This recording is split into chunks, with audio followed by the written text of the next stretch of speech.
Welcome back to the Railway Series Readings. Today we are doing another one of my favorite books, Thomas and the Great Railway Show.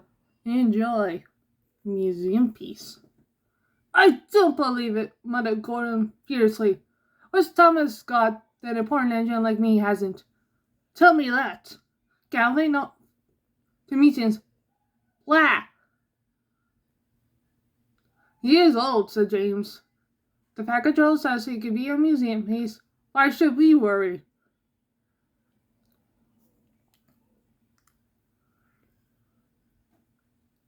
It's not fair, though, grumbled Henry. For a chance like this, he wouldn't mind it being a museum piece himself. The jealous edges all ignored Thomas. Oh, when they saw him at the junction, Thomas didn't care. He was too excited. Why me? Thomas asked Percy and Toby. Fancy the National Railway Museum people at, where is it? York? Wanted me to go there? They've never seen me. Yes, they have, said Percy. On television, added Toby. The Feckatold told us about it. Me and Percy wanted to go with Thomas, but they knew someone had to stay and run the branch line while he was away. How much longer till we go? Thomas asked his driver every morning. One day less than when you asked before, laughed his driver. Anyone would think you wanted to be a museum piece. Thomas grinned. Gordon, Henry, and James are just jealous, he chuckled. Who is that this museum? Is Flying Scotsman there, a duck's fence, should a churro? Well, we shall have to wait and see, said the fireman. I'll be very surprised if there isn't someone there you can remember from the old days. And that, of course, made Thomas more excited than ever. At last the day came. A large crowd came to the junction to see Thomas off, and the Patrol was there too. Goodbye, Thomas, he said. Enjoy yourself and be a credit to our railway. Everyone gave 3 cheers, and Thomas set off. They ran across the island and over the bridge, leaning to the other railway. It was a slow journey. But at last they reached the place Thomas's driver called Catforth, where they rested for the night in a big shed. Next day they went on.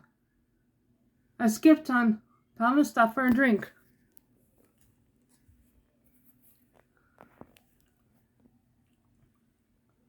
And to let a good strain overtake him.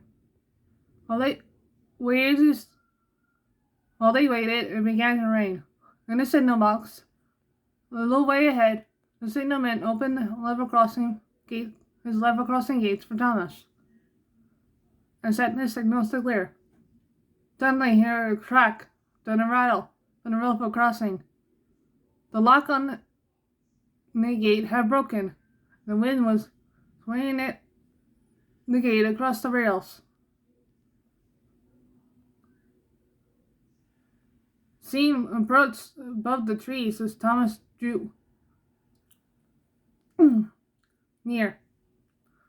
Well, explained the signalman, and quickly resetting the signal to danger, and ran to mend the gate.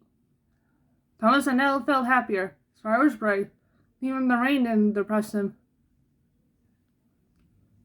The near signal, the arm was up, showing the line ahead was clear. Away we go, puffed Thomas happily. He was just passing the signal when he heard a clang as the signal arm fell to danger. Whoa, Thomas, cried his driver. Put on the brakes hard. What? Thomas began, but then he saw, just ahead, a heavy level crossing gate swaying towards him across the line. The signalman tried to stop it, but the gate was wet, and it slipped out of his hand. Ugh! Groaned Thomas as he scaled on the rails. Help! I must stop! But the rain had made the rails slippery. and he couldn't. He skidded helplessly along and was still moving when he reached the level crossing. With a loud crack, the signal broke against his buffer beam. "Ouch!" said Thomas, and stopped. The signalman ran to his telephone, then directed Thomas into his sighting, where the inspector examined him. His buffer beam was bent, and one of his buffers was broken. "You can't go on like that," said the inspector. "On the railway anyhow. But I'm supposed to be in York tomorrow," wailed Thomas. "I know that," said the inspector. "Never mind. Leave it to me. I'll see what can be done." But that Thomas had to be content. Not the ticket. Thomas had to stay in the siding for the rest of the day. His fire went out and it grew colder and colder. The rain fell more heavily. And what had begun as a splendid day began to turn into disaster. I was in my nice warm shed, he said to himself miserably. At last the inspector returned. "Cheer up, Thomas," he said. "You'll be at the museum tomorrow." And they promised to mend your front end in their workshop. "Thank you, sir," said Thomas. "But if can't run up rails, how can I get there?" "It's all fixed," replied the inspector. "The lorry's coming for you tomorrow." Thomas was horrified. "Oh, lorry?" he stammered. "That's right," said the inspector. "Be here at 8 o'clock sharp." Thomas slept badly that night. He kept wondering what Gordon, Henry, and James would say if they knew they finished this journey on a lorry. He almost thought he could hear them laughing. Next morning, the driver and fireman came early. A diesel shunter came to push Thomas out of his siding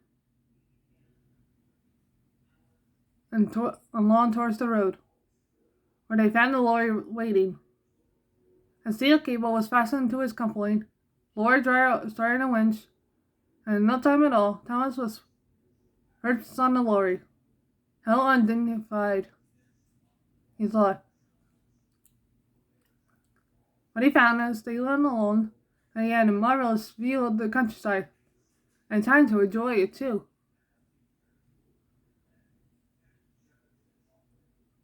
But Thomas soon began to feel bored. Alas, houses began to appear on either side of the road. "Perhaps this is York," thought Thomas hopefully. It was, but the driver was unsure of his way. He parked his lorry and went to find a telephone. A man wearing a black top cap with a yellow band ran and came up to Thomas. "Hello," said Thomas. Said the man. He wrote something in his notebook and went around to find the lorry. When the lorry driver came back, Thomas heard him say something and slammed the cab door crossly. Soon they reached a large building with rails running into it. Thomas was unloaded, and the lorry drove away. Thomas looked around him. He had arrived. Then his fireman came. Thomas told him about the man with the flat cap. They laughed loudly. "How do you do it, Thomas?" spluttered the driver when he could speak. This will make the fat controller say, "Thomas booked for parking."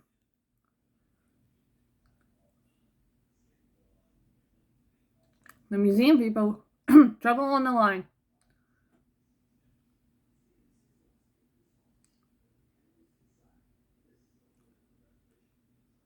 The museum people were as good as their word.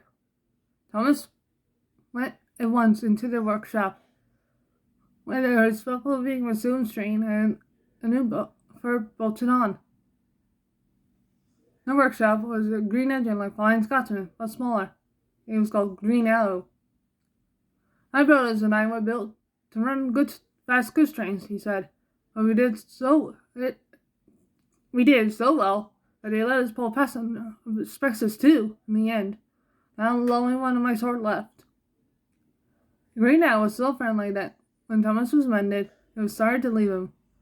Back at the Great Railway Show, he was thrilled to see sight of one of Stepney's brothers, Boxhill, and he remembered from the old days. Thomas was moved to a special position. There's no doubt about it, said his driver. There's star attraction. Is that being a credit to the Fat Controller, Thomas? He was anxious to make up for the parking ticket. One morning, Thomas's driver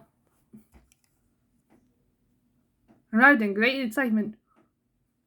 We're to give rise on the demonstration line, he said. Thomas was delayed. The 3 demonstration lines were different sizes. One was narrower than Thomas's, and the third was used by a very wide engine called Iron Duke. This is broad gauge, he explained. The Great Western Railway used it until about 100 years ago. Thomas wondered if Duck knew about broad gauge. It'd be nice to tell him something about the Great Western, he thought. The engines had to take great care because of the many visitors. Thomas was anxious. Some people were not as careful as they should have been. Thomas had never seen such crowds. We should watch out, he told his driver. What would happen if the trail got on the line? Don't you worry, Thomas, replied the driver. There are plenty good storm barriers, and we'll take care. But Thomas did worry. He was afraid that in an emergency, he might not be able to stop soon enough. Next morning, Thomas felt better. The sun was shining, and he was looking forward to talking to Iron Duke again. He turned happily backwards and forwards along the demonstration line all day. Then, in nearly closing time, it happened.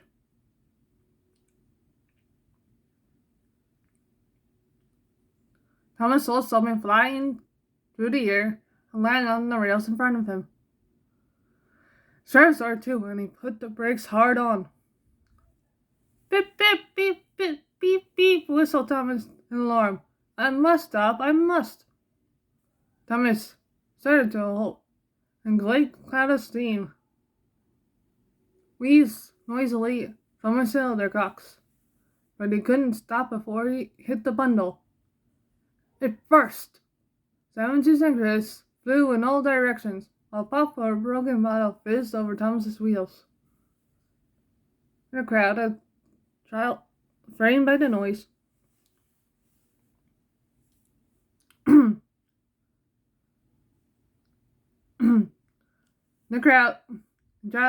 by the steam, cried loudly, I want to go home! Mummy, now! Screamed the child. You noise like a good engine, shouted his mother, aiming her fist at Thomas. I'm going to see the manager.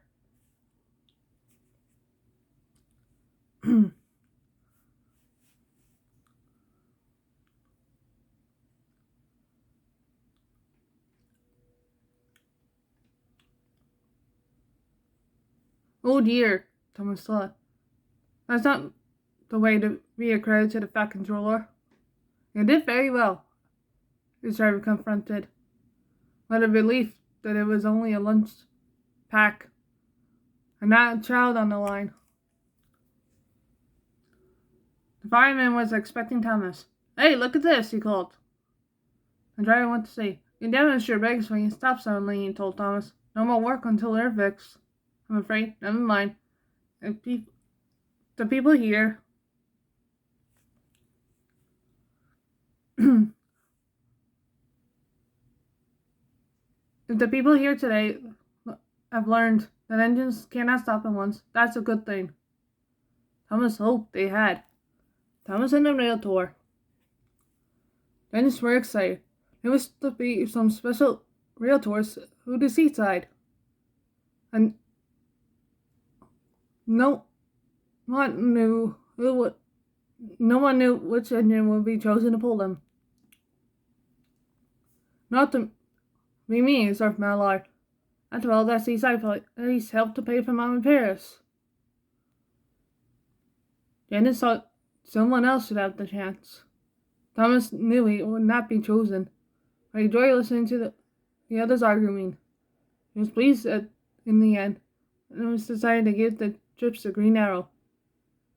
When Green Arrow returned from the first tour, he said he had never seen so many people. Soon there was talk about putting on extra trains, but this was not possible. All we can do is add extra coaches, they said. But then Green Arrow can't pull a train that heavy on his own, all on his own. Of course I can, he scoffed. My brothers and I did during the war.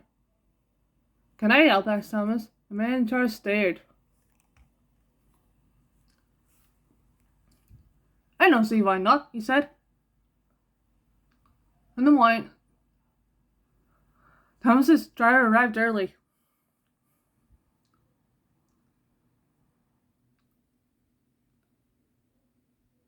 Thomas's fire was lit, and while the wharf cramped through his boiler,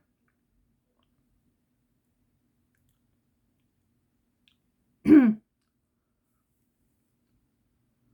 fireman made sure all of his molten parts were well oiled. The line now was being prepared too, and when they were both ready, they set off to find their coaches. The station platform was jammed with an admiring crowd.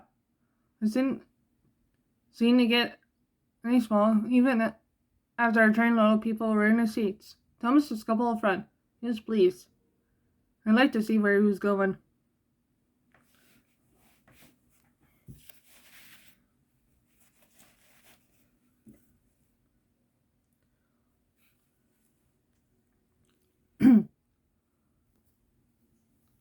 At the seaside station, Thomas would turn around so he could go front again.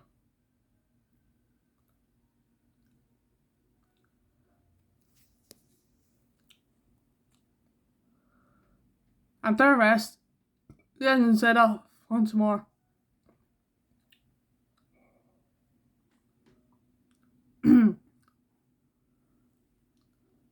A road abbey stood near a place where the line curved beside a river.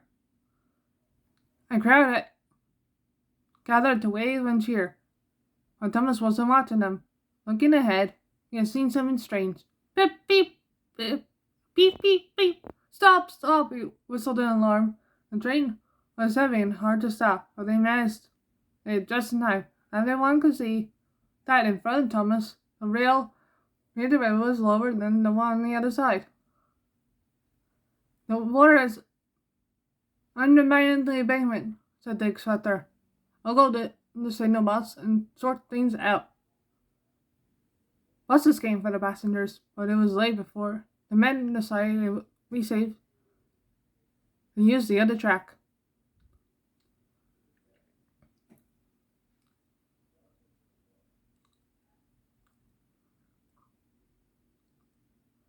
Together, the engines pushed the coaches back to a crossover. On his own, Thomas slowly crept past the landslip, then very carefully, he now pulled the empty coaches by, and together they brought the train back to York. A few days later, a party of important-looking people came into the museum. One was the man in charge, and behind him was the fat controller. Oh dear, thought Thomas, they come to take me away from bringing the child. That child. While the fat controller was smiling, the man in charge held up his hand for silence.